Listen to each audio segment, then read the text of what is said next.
YouTube, it's Zoe or Read by Zoe, and today I'm going to do my November wrap-up. I read 4.5 books this month, which is a huge improvement from my last wrap-up where I only read 4 books in 2 months, so I am steadily improving. I also read some pretty good books both for pleasure and for school, so let me share them with you. The first book that I read in November was I've Got Your Number by Sophie Kinsella. I read this in one sitting, one night, and I gave it 5 out of 5 stars because I had such a great time reading it. It was so funny and very, very cute. It's about this woman named Poppy, and she loses her engagement ring, and she also loses her phone while trying to find her engagement ring. She finds this random abandoned cell phone in a trash can and no one around to claim it, so she takes it to use it to try and find her engagement ring.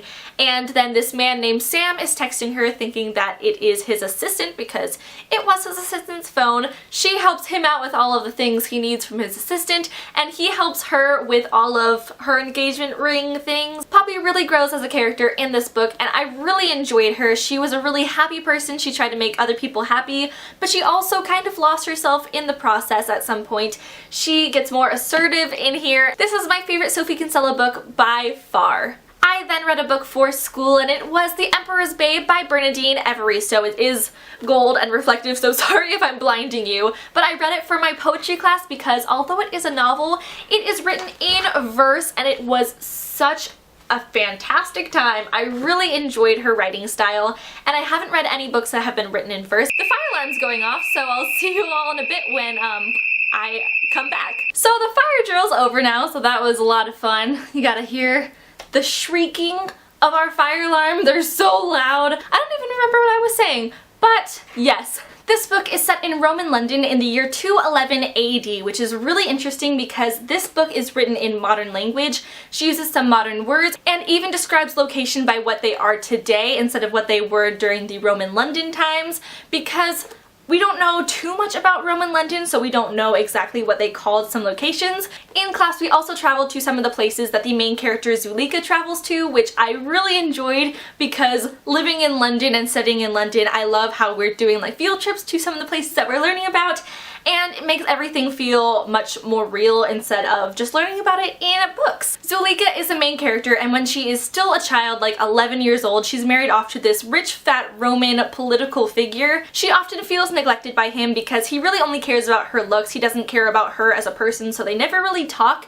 They just, you know, have sex, and then he goes off to his mistress and just leaves her by herself in his big villa. For years, she feels trapped in this villa. She's told how to act, how to look, how to speak, all of these things, because before she was married off to this rich man, she was pretty poor. Her family was poor. They were immigrants from Nubia, I believe, so they were just really poor and they looked different from the rest of everybody, and so she's told to cover up her dark skin, look lighter, and to act like this Roman lady. She's very unhappy until the emperor of the Roman Empire, Septimus Severus, which, yes, his name is Severus, so every single time I read that name I thought about Severus Snape, which kind of detracted from him being this really important, handsome man. I just started to think about Severus Snape. But she has an affair with Septimus Severus, and then things happen. Zuleika is sassy and she really wants to be a poet, so that's why there's some of her poetry in here, and I loved how this book read. No words were wasted because it's written in verse, so every single line had a lot to say. I gave it 4.5 out of 5 stars. Book number 3 was The Animistic Goddess by Sophie Kinsella, another Sophie Kinsella book and another book that I read in a day.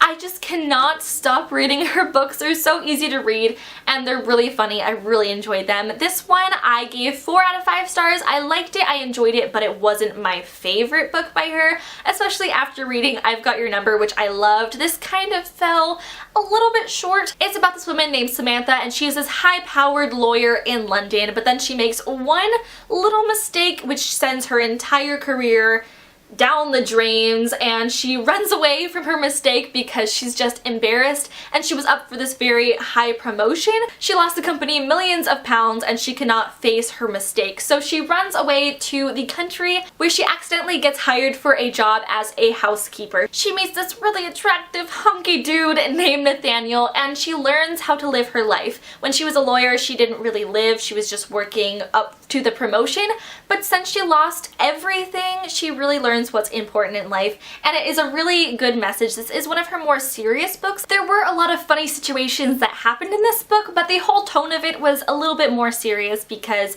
she did make this big mistake and it's looming over her head. I still recommend this book though if you enjoy Sophie Kinsella's writing style. Book number 4 is another book that I read for class, and it is Mr. Leopard Man by Bernardine Evaristo. Yes, the same author who wrote Emperor's Babe. I gave this one 4 out of 5 stars. This book is about a 74-year-old man named Barry, and he is a homosexual, but he has been married to a woman for more than 50 years. He has also been in a secret relationship with his childhood best friend named Morris for about 60 years, but his wife Carmel knows nothing about it. She thinks that he's cheating, but with a woman, not with his best friend. So he tries to cover it up by being in a relationship with Carmel, but they both don't really like each other. They get in fights all the time, and there's no real love in the relationship.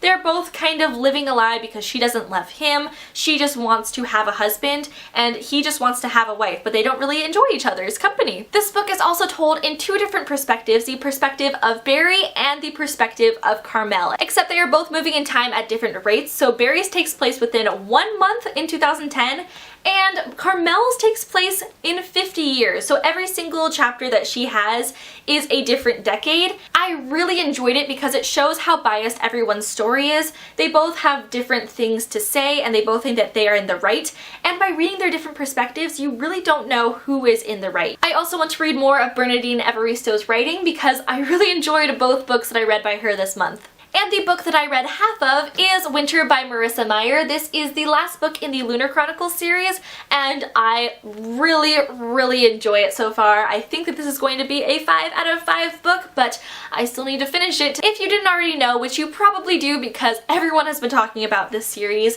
the Lunar Chronicles is a sci-fi retelling of famous fairy tales. So Winter is Snow White, the first book is called Cinder, which is about Cinderella, and the second one's Scarlet, which is Little Red Riding Hood, and the third is Cress, which is Rapunzel. I am definitely going to finish this book in December after I finish my exams, which should be in the next week or so.